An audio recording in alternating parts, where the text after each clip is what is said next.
Now, more than 3 years ago, the country's biggest waste disposal firm collapsed. Around 400 workers at the Lanarkshire-based Healthcare Environmental Services lost their jobs, and taxpayers were left with a multi-million-pound clean-up bill. Now, prosecutors have dropped the case against the company's boss, Gary Pettigrew, over claims that he breached regulations on safe waste storage. He says he's now going to sue all those who he blames for the collapse of his company. He's been speaking exclusively to our business correspondent, David Henderson. He's with me now.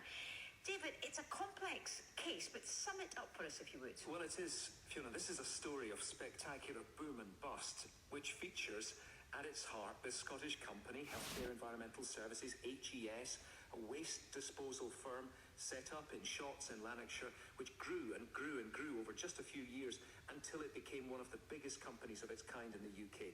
At its height, it had contracts to dispose of the waste from virtually all of Scotland's hospitals, chemists, GP practices, dentists and research facilities, thousands of tons of waste every year.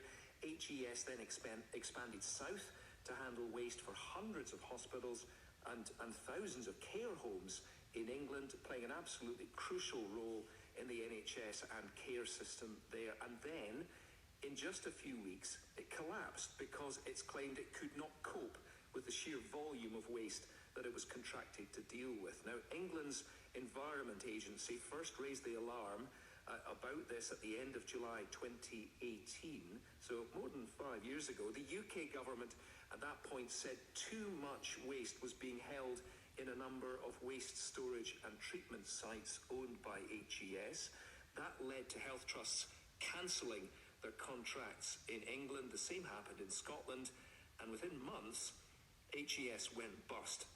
Amid concerns at the time, you'll recall, that hospitals might not be able to get this waste disposed of properly, affecting everything from operations to patient treatment and all the rest. Now, the company was founded by Gary Pettigrew. He was put on trial recently for breach of environmental rules on the safe storage of waste. He denied all those charges. He fought the case, and this trial at Hamilton Sheriff Court has now been brought to a halt. Prosecution have dropped the case, so Gary Pettigrew is relieved by that, but he's still not satisfied, and he's told me he should never have been prosecuted, and that he now plans to sue all of those who he claims were responsible for the collapse of his firm. For the last 3 months of the company's existence, there was only one site in the whole of the UK that was in breach of its permit, and that was our Normanton, Yorkshire site. That site was in breach of its permit for 9 months before September 2018, and that was simply because the EA had nowhere to tell us where they could take it, because all the sites were down. That's the Environment Agency. The Environment Agency.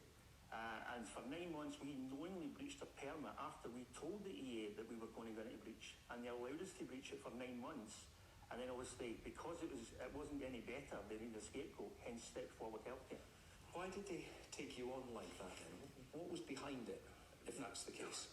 They took us on simply because the UK Cabinet Office and the UK government, and ultimately the Scottish government, did not want to admit that they had nowhere for incineration waste only for the NHS in the UK to go. But you knew this was a growing problem, didn't you? That there was a lack of incineration capacity. From 2015. So that's years prior to this crisis. Yes. You knew this was a problem building up. Hence why I was building my new £13 million facility in Shotts. You were building that, but you were also signing contracts right, left and centre with companies all around the UK. Which is fine. I had done that for 23 years previously, because in reality there was no incinerators in Scotland.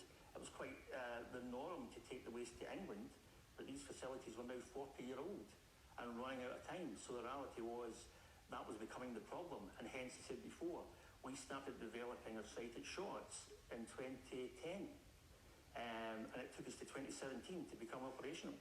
Why would governments, Environment Agency or anybody else want to